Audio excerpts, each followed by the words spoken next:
বাঙালিদের উপর আপনাদের এত রাগ কেন? কি করেছে বাঙালিরা আপনাদের? বিনা যুদ্ধে 1 ইঞ্চি জমিও আমরা ছাড়বো না। বাঙালিদের উপরে আপনাদের এত রাগ কেন? বর্ডারের দায়িত্ব কার হাতে? হোম মিনিস্টার কে?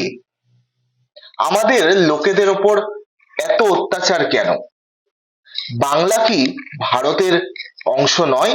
একের পর এক প্রশ্ন করলেন, চ্যালেঞ্জ এবং প্রশ্ন ছুড়ে দিলেন বিজেপিকে। মুখ্যমন্ত্রী মমতা বন্দ্যোপাধ্যায় ভিন রাজ্যে বিভিন্ন ভাবে বাঙালিদের ওপর যে হেনস্থা, সেই হেনস্থার প্রতিবাদে পথে নেমেছিলেন। গতকাল অর্থাৎ 16ই জুলাই তিনি পথে নামেন। সঙ্গে ছিলেন অভিষেক বন্দ্যোপাধ্যায় এবং বিভিন্ন বিধায়ক, এমএলএ থেকে শুরু করে সাংসদ, বিভিন্ন কাউন্সিলর, কলকাতার বিভিন্ন নেতৃত্ব, প্রত্যেকেই জেলা থেকেও বিভিন্ন নেতৃত্ব তারা কিন্তু এসেছিলেন এই যে একটি প্রতিবাদ মিছিল, র্যালি, সেই সভায় যোগ দেওয়ার জন্য। সেখানে র্যালি শেষে মুখ্যমন্ত্রী মমতা বন্দ্যোপাধ্যায় মঞ্চে উঠে বক্তৃতা দেন, একের পর এক প্রশ্ন ছুড়ে দেন বিজেপির দিকে এবং বিভিন্ন কথা বলেন। আজকে আমরা সেই ভিডিওটি দেখে নিই। কারণ প্রতিদিন আমার কাছে কমপ্লেন আসে এবং সেই কমপ্লেনটা আমাদের দেখতে হয়। আমি অত্যন্ত লজ্জিত, ব্যথিত, দুঃখিত, মর্মাহত। ভারত সরকার আর বিজেপি পার্টির এই আচরণে। একটা কথা আছে না, প্রবাদের কথা, বাঁশের চেয়ে কঞ্চি বড়, শাড়ির চেয়ে গামছা, মন্ত্রীর চেয়ে আমলা বড়, নেতার চেয়ে চামচা। ভারত সরকার একটা নোটিফিকেশন করেছে, জেনে রাখুন। সেই নোটিফিকেশনটা আমরা চ্যালেঞ্জ করব। লুকিয়ে লুকিয়ে করেছে, করে নিজেদের রাজ্যগুলোতে যেখানে বিজেপি আছে সেখানে পাঠিয়েছে। তাতে পরিষ্কার বলা হয়েছে, যাকেই সন্দেহ হবে বাংলা ভাষায় কথা বলে অ্যারেস্ট করবে, ডিটেনশন ক্যাম্পে, মানে হোল্ডিং এরিয়া, ডিটেনশন ক্যাম্প যাকে বলা হয়, সেখানে রেখে দেবে।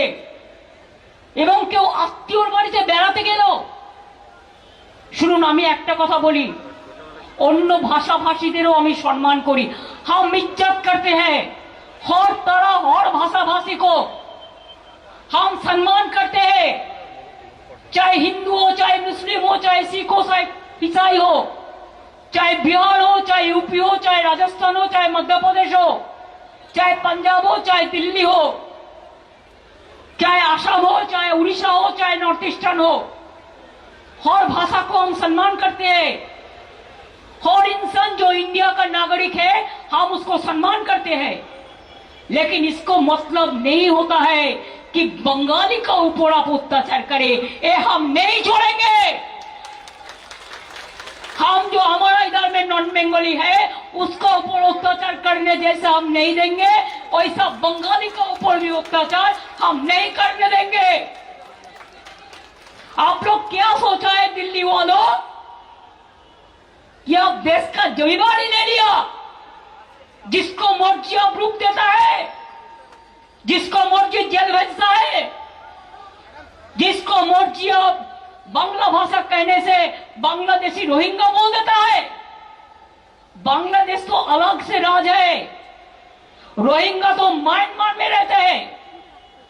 हमारा इधर में क्या है, जो वेस्ट बंगाल का नागरिक है उसका पास आईडी कार्ड है, उसका पास आधार कार्ड है, उसका पास पैन कार्ड है।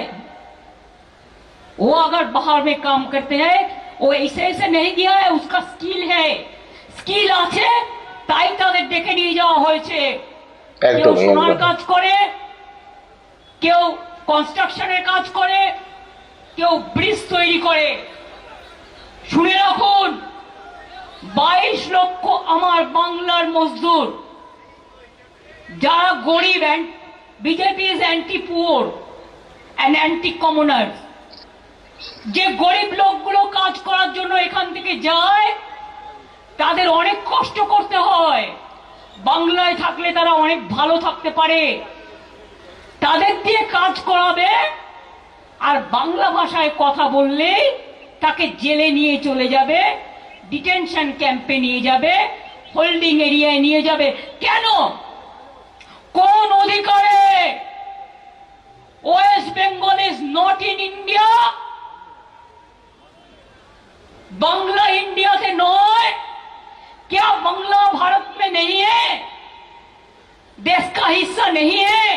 বাঙালিদের উপর আপনাদের এত রাগ কেন? কি করেছে বাঙালিরা আপনাদের? যে রবীন্দ্রনাথ ঠাকুর রাখি বন্ধন করেছিলেন, আজকে দুটো জাতীয় সঙ্গীত इंडिया एवं बांग्लादेश रविंद्रनाथ ठाकुरेर, क्या जनगण मन अधिनायक एक बंगाली में नहीं गया था? तब तो देश यूनाइटेड था, यूनाइटेड इंडिया था। पहले देश भाग हुआ है 1971 में मार्च तक, जो उधर से इधर में आए उसको तो आप रिकॉग्नाइज किया है। और इसको बाद अगर आपका दिल में है राजनीति करने के लिए, किसी को भेज देने से बदमाशी करने के लिए असम्मान, वो हमारा हाथ में नहीं है। बॉर्डर किसका हाथ में है? जो बीजेपी इसको बांग्लादेश या रोहिंग्या कहते हैं, आई चैलेंज यू, आपको लज्जा सा होना चाहिए, शर्म होना चाहिए। बॉर्डर किसका हाथ में है? बीएसएफ का हाथ में है। होम मिनिस्टर कौन है? अमित शाह। इसका हाथ में सीआईएसएफ है, सीआरपीएफ है। अगर प्लेन में कोई आते हैं, ये भी सेंट्रल गवर्नमेंट का सिविल एविएशन मिनिस्ट्री देखते हैं। ट्रेन पे भी कोई आते हैं तो इसका देखने का काम सेंट्रल गवर्नमेंट को होता है, हमारा नहीं। तो आप क्यों ऐसा झूठा कह रहे हैं? आप झूठा क्यों कह रहे हैं? इलेक्शन आसले, चुनाव आने से सब नाम निकाल देना। एक तो इलेक्शन कमीशन बैठे हैं, मैं उसको डिसरेस्पेक्ट नहीं करते हैं, लेकिन अगर कोई बीजेपी दलाली करे तो हम उसको इंसान के लिए हम कहेंगे दलाली मत करना, हम नहीं छोड़ेंगे। मैं बिहार में सुना 30.5 लाख वोट निकाल दिया, ऐसा करके महाराष्ट्र में बीजेपी जीता, नहीं तो नहीं जीतता। दिल्ली में भी ऐसा करके जीता, बिहार में भी ऐसा प्लान कर रहा है। বাঙালিদের আপনারা কি করছেন যারা বাংলা ভাষায় কথা বলছে? আরে ভাই, আমি গুজরাটি ভাষায় কথা বলতে পারি, কি আপত্তি? আমি তো হিন্দি ভাষায় আপনাদের সামনে বললাম দু চারটে কথা, कोई আমার তো লজ্জা, हमारा तो शर्म नहीं हुआ? हम पंजाबी भाषा जानते हैं, हम सब देश का और भाषा भाषी को सम्मान करते हैं, लेकिन आप क्यों हमारा लोगों का ऊपर टर्चर कर रहा है? বাঙালিদের উপর অত্যাচার কেন? কেউ কাজ করলে তাকে হঠাৎ আপনি অ্যারেস্ট করে নিয়ে চলে যাচ্ছেন, সে ডকুমেন্ট দেখানোর পরেও আপনারা জেলে নিয়ে যাচ্ছেন তার বয়স্ক মাকে, তার স্ত্রীকে, তার বাচ্চাগুলোকে। কি অপরাধ করেছে তারা? তারা বাংলা ভাষায় কথা বলেছে। सेंट्रल गवर्नमेंट को याद होना चाहिए, हमारा स्टेट में भी 1.5 करोड़ से ज्यादा माइग्रेंट वर्कर्स है, वो हमारा लिए काम करता है देश के लिए, हम उसका कभी ऐसा नहीं करते हैं। तो आप क्यों, हमारा 22 लाख अगर बाहर में है तो हमारा इधर में 1.5 करोड़ है। सोच लीजिए, हम इज्जत देते हैं और आप बेइज्जत करते हैं। इसी में क्या चलेगा? इसी में देश चलेगा? এতে দেশ চলে যাবে না, না ভাগাভাগি করে?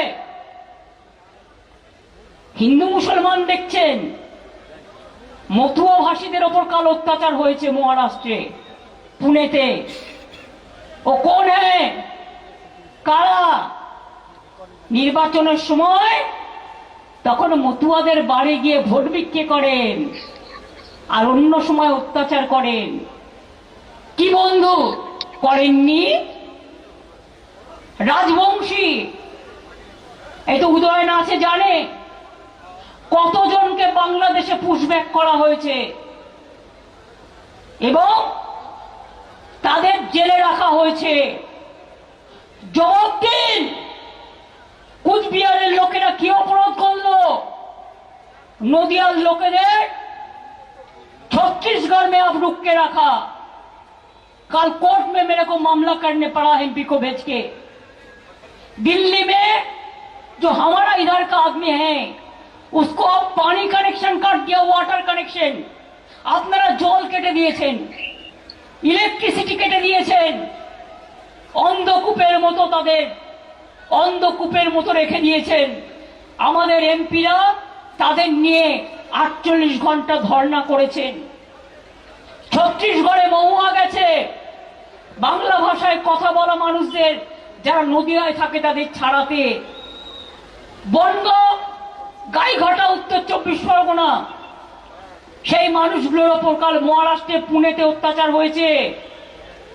রাজবংশী যারা কুচবিহারে থাকেন বা বিভিন্ন জায়গায় থাকেন, আসাম গভর্নমেন্ট তাদের নোটিশ পাঠিয়েছে। বুঝুন, থাকে বাংলায় আর নোটিশ পাঠিয়েছে কি আসাম গভর্নমেন্ট। তোমারা क्या हो गया भाई? একজনকে পাঠানো হয়েছিল নোটিশ। मैं অহমিয়া বুঝি পাই, আমি আসামি বুঝি, আমার কোনো লজ্জা নেই অন্য ভাষায় কথা বলতে।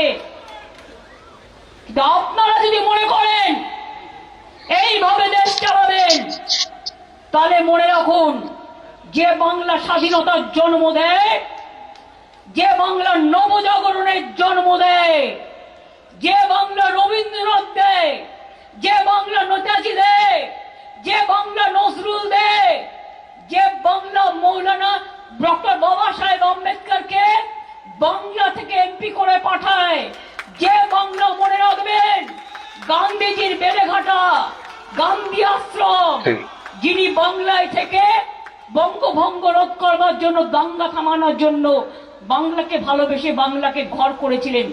লজ্জা করে না আপনাদের?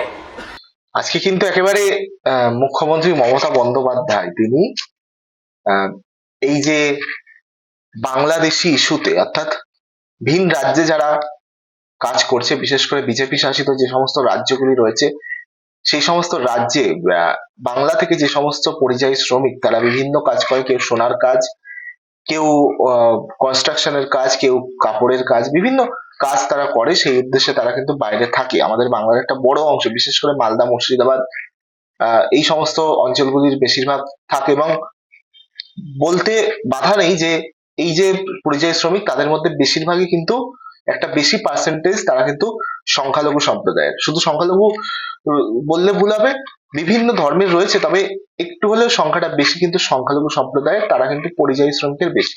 তো এই কিছুদিন যাবত, বিশেষ করে দিল্লির নির্বাচনের পর, দিল্লিতে বিজেপি ক্ষমতা আসার পর, দিল্লি থেকে শুরু করে অন্যান্য বিভিন্ন জায়গায় বিভিন্নভাবে বাংলা ভাষায় কথা বলার জন্য হেনস্থা করা হচ্ছে কিন্তু পশ্চিমবঙ্গের বাঙালিদেরকে। তারা যথেষ্ট প্রমাণপত্র দেখানোর পরেও তাদেরকে থানায় তুলে নিয়ে যাওয়া হচ্ছে, জেলে পুরে দেওয়া হচ্ছে, বিভিন্নভাবে হেনস্থার শিকার হতে হচ্ছে পশ্চিমবঙ্গের বাঙালিদেরকে। তাদেরকে বলা হচ্ছে যে শুধুমাত্র তারা যেহেতু বাংলায় কথা বলছে তাই তাদেরকে বাংলাদেশি বলা হচ্ছে। আর তাই সেই ইস্যুতেই মুখ্যমন্ত্রী মমতা বন্দ্যোপাধ্যায় পথে নেমেছিলেন।